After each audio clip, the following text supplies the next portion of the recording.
নমস্কার, আশা করি সবাই ভালো আছেন। বেঙ্গলি মম পিয়াস ভিডিও ডায়েরির নতুন একটি ব্লগে সকলকে জানাই অনেক অনেক স্বাগত। আজকে আমরা যাচ্ছি গৌহাটি থেকে প্রায় ৪৫ কিলোমিটার দূরে একটা খুব সুন্দর জায়গা, যে জায়গাটা আপনারা আমার আগের ব্লগ দেখেছেন, চাঁদডুবির ব্লগ, সেইখান থেকে আরও ধরুন এই ৭-৮ কিলোমিটার মতো যেতে হয়। বর্ষাকালে ঘন জঙ্গলের মধ্যে দিয়ে আঁকা বাঁকা পথ দিয়ে যখন এগিয়ে চলেছি, ছোট ছোট পাহাড়ের উপর দিয়ে, আর এই রকম একটা অদ্ভুত থ্রিলিং এক্সপিরিয়েন্স সত্যি মন কেড়ে নেয়। যবে থেকে আমরা নর্থ ইস্টে থাকতে শুরু করেছি, নর্থ ইস্টের এইরকম সৌন্দর্য আমাদের সত্যি মনের কোণায় কোথাও একটা জায়গা করে নিয়েছে। চলুন, কথা অনেক বললাম, এবার জায়গাটার ব্যাপারে বলি। আপনারা হয়তো আমার আগের ব্লগে দেখেছেন আমরা চেরাপুঞ্জি করেছি, অরুণাচল করেছি এবং সেখানে অনেক বড় বড় ওয়াটারফল আমরা দেখেছি। কিন্তু সবসময় যে বিশাল বড় ওয়াটারফল দেখলেই আনন্দ হয় তা কিন্তু নয়। প্রচুর নাম না জানা সুন্দর সুন্দর জায়গা থাকে যেগুলোর স্থান মাহাত্ম্যই অন্যরকম।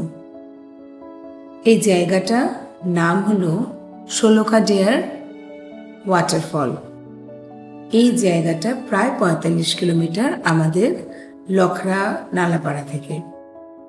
খুব সুন্দর একটা জায়গা, খুব যে কঠিন ট্রেকিং সেটাও কিন্তু নয়, বলতে পারেন একটা ছোট্ট হিডেন জেমস। এখনো অবধি প্রচুর মানুষজনের পা সেখানে পড়েনি, তাই হয়তো নেচার এত সুন্দরভাবে সেই জায়গাটায় ধরা দিয়েছে। আপার আসামের দিকে চলছে বন্যা, প্রচণ্ড ফ্লাড, কেউ ওই দিকে যাওয়াই যায় না। কিন্তু আমরা যাচ্ছি লোয়ার আসামের দিকে, মানে আমাদের বাড়ির থেকে আরও কিছুটা ওয়েস্ট বেঙ্গলের দিকে, মাত্র ৪০-৪৫ কিলোমিটার। ঘন জঙ্গল, সামনে পাহাড়, আর তার মাঝখান থেকে গ্রামের এই সরু মেঠো পথ, কোথাও বা সরু পিচ রাস্তা, কোথাও বা ইটের রাস্তা। এটা সত্যি একটা অপূর্ব সৌন্দর্য ক্রিয়েট করেছে। যাকে গল্প করতে করতে আসল কথাটা বলাই হলো না। এই ওয়াটারফলটার কিন্তু সেরকম কোনো ইতিহাস নেই।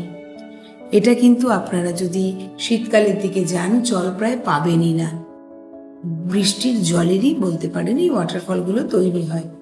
ভূমির রূপটাই এখানে এমন, সেইভাবেই ওয়াটারফলগুলো বেশিরভাগ তৈরি হয়। একথা অনস্বীকার্য, আসামের কিন্তু গ্রাম ভারী সুন্দর, ঘন সবুজ, অফুরন্ত অক্সিজেনের ভাণ্ডার যেন। তারপর বৃষ্টি হওয়ায় এত সুন্দর রূপ নিয়েছে প্রকৃতি। গল্প করতে করতে কিন্তু পৌঁছে গেছি ওয়াটারফলের কাছে একটা জায়গায়। গাড়ি পার্কিং করে আমরা ৩ জন হাঁটা পথে রওনা দিলাম। এই যে ইটের রাস্তাটা ধরে বেশ কিছুটা যাব, তারপরে আমি একটু জুম করে দেখাবার চেষ্টা করি। ওই দেখুন হোয়াইট রঙের ওইখানটা হচ্ছে ওয়াটারফল। এর আগে যখন আমরা আসামের মানে নাগাল্যান্ডের দিকে যেমন ল্যাংভুকু এই ধরনের ওয়াটারফলগুলো যেতাম, সেখানে কিন্তু রাস্তাটা কিন্তু বড় কঠিন, পাহাড় ভেঙে ভেঙে উপরে উঠে তবে ওয়াটারফল দেখা যেত। এই রাস্তাটা কিন্তু খুবই সহজ। টুকটুক করে পৌঁছে গেলাম ওয়াটারফলের একদম সামনে।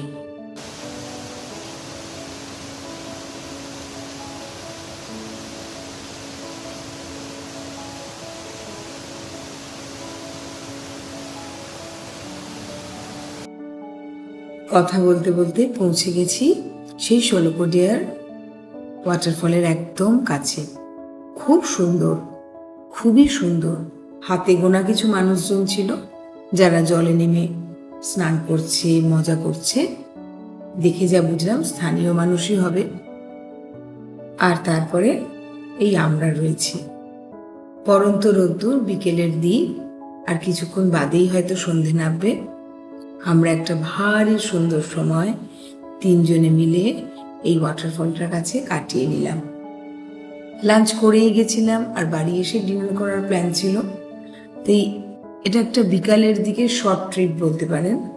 তাই সেরকম করে আমরা কিন্তু কোনো খাওয়া দাওয়ার বাইরে প্ল্যানই রাখিনি।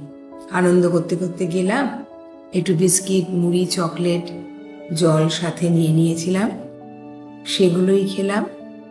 আর তারপর কয়েকটা ছোট্ট স্মৃতি ক্যামেরাবন্দি করে আমরা আবার ফিরতি পথে রওনা দিলাম। আসার সময় প্রাকৃতিক পরিবেশ অপূর্ব সুন্দরভাবে ধরা দিয়েছিল।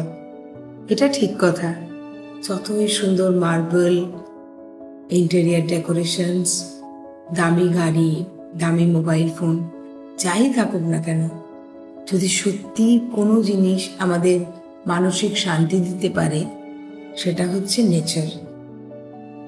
ফেরার পথে অর্ঘ্য তার গুরুমার কাছে করা স্তোত্রটা শুরু করেছিল।